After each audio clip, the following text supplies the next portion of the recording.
美军 F-16战机已在东欧多国部署，即将组成防御网，抵御俄军入侵。乌克兰与捷克斯洛文尼亚签署10年安全协议，精彩资讯即将开始。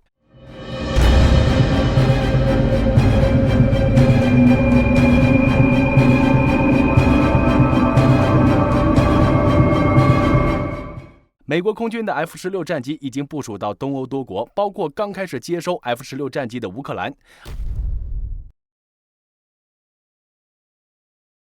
F-16包围俄罗斯。据空军与太空军杂志17日报道，7月16日，来自俄克拉荷马空军国民兵第138战机联队的6架 F-16战机飞抵波兰瓦斯克空军基地。同一天，来自意大利阿维亚诺空军基地第31战斗机联队的6架 F-16战机降落在保加利亚贝兹梅尔空军基地。前者的6架 F-16战机是作为第52远征行动小组轮换分遣队的一部分。美国和波兰于2011年签署了一项协议，即在波兰永久建立美国战机的分遣队，其战机便包括 F-16和 C-130运输机。此轮在波兰的最新部署，据美国空军欧洲司令部称，此举将增强美国与波兰之间的互通性，能保持联合战备状态，并保持确保该地区和平与稳定所必须的快速反应能力。其所部署的瓦斯克空军基地距离波兰与乌克兰的边境约320公里。自俄罗斯全面入侵乌克兰以来，美国的战机一直都在这里轮流部署，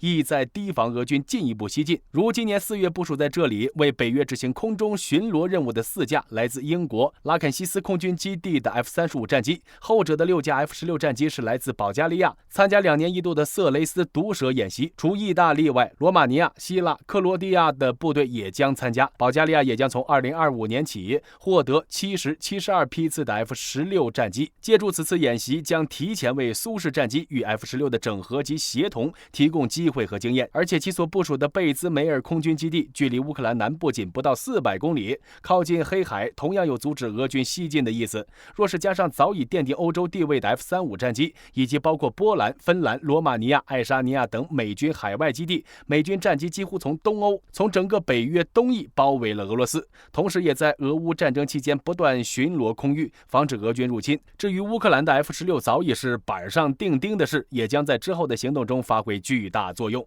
不过泽连斯基在7月15日的基辅新闻发布会上发出了对 F-16数量不足的严厉警告。他表示，乌克兰今年接收的 F-16数量不足以对抗俄罗斯，至少需要128架 F-16才行。如果乌空军初期接收的 F-16数量有限，将难以形成规模优势，是无法与俄空天军抗衡，争夺制空权的，而且还会影响到对乌军地面部队的火力支援，使作战无法达到预期效果。那北约援助的 F-16数量为什么没有达到乌克兰的预期？这主要是因为俄军对交付的 F-16保持了高度警惕，一旦掌握其动向及部署地点，就会先发制人，对其部署的空军基地和机场实施远程精准的火力打击，直至将其消灭。若是首批交付的 F-16数量众多且集中部署，一旦被俄军抓住机会摧毁，北约颜面扫地事小，后续北约成员国继续提供援助、提供 F-16的阻力将急剧增加。因此，在乌克兰没有足够防空反导力量前，北约交付的首批 F-16数量并不会很多。当然，乌克兰盟友们在积极填补泽连斯基所说的128架缺口的同时，也在积极加强乌军力量。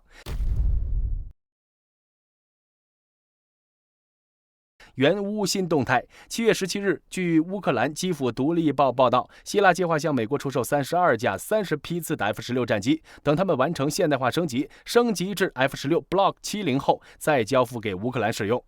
希腊之所以如此做，很可能和之前的一场爆炸事件有关。今年3月份，在希腊总理米佐塔基斯访问泽连斯基时，险些遭到俄罗斯导弹袭击，距离爆炸点不足100米。此事之后，希腊和俄罗斯的关系似乎微妙起来，加上希腊近些年来一直都计划对空军实施现代化升级，其包括退役并出售老旧的 F-16，部分换向2500以及最后一批 F-4。同时，为了保证足够的空军力量，希腊正在对 F-16CD 进行型 F-16微升级，并希望能够购入新型战机。美国正好借助这个机会和希腊进行合作，希腊向美国出售32架 F-16 Block 30作为交换，美国国会批准希腊最多购买40架 F-35。此外，希腊对乌克兰的军事援助远不止这些。俄乌战争全面爆发的第3天，希腊就向乌克兰运送了2架满载步枪弹药和手榴弹的 C-130运输机，之后又向乌克兰提供2万枚155毫米炮弹、毒刺导弹和40辆 BMP-1 装甲车、自行火炮，援助总额约为3亿美元。在其他盟友援助方面，当地时间7月18日，泽连斯基在英国举行的第4届欧洲政治共同体峰会上，与捷克总理菲亚拉、斯洛文尼亚总理罗伯特·戈洛布签署了为期10年的双边安全协议。据乌克兰总统办公室通报称，捷克将向乌克兰提供军事援助，支持乌克兰军队的武器生产和训练。该协议将加强两国军事技术领域的合作，主要包括乌克兰和捷克将合作加强生产弹药的能力，并创建合资企业。两国将探索小口径和大口径弹药、轻武器以及无人机、电子战和重型装备联合生产等的可能性。此外，捷克将继续协助向乌克兰提供155毫米和122毫米口径炮弹。捷克还将支持对约4000名乌军士兵进行训练。斯洛文尼亚则承诺，在未来10年继续向乌提供军事援助的同时，还将拨款500万欧元，用于对乌人道主义援助、经济复苏等计划。此外，泽连斯基还在当天与塞尔维亚总统武契奇进行会晤，感谢其对乌克兰提供8亿欧元的弹药支持。武契奇也表现出了对乌克兰重建以及投资和双边合作的兴趣。很明显，武契奇不想让塞尔维亚成为第2个匈牙利，在满足自身利益的同时，选择向乌克兰示好。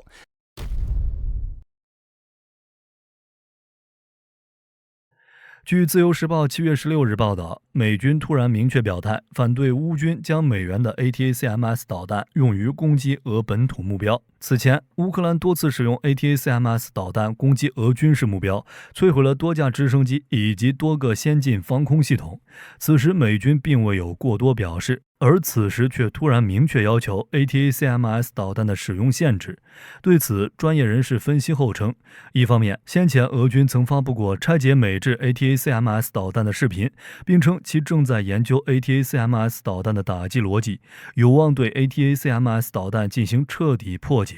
美军可能担心，如果再让俄军采集到 ATACMS 导弹的残骸，或将真如俄军所言， ATACMS 导弹将不再会有秘密。这是美军不想看到的局面。另一方面，美军认为使用 ATACMS 导弹进攻俄本土可能会导致冲突升级，扩大战争规模。目前，美军已经明确表示，仅授权乌军将 ATACMS 导弹用于攻击乌克兰本土和克里米亚半岛上的俄军目标。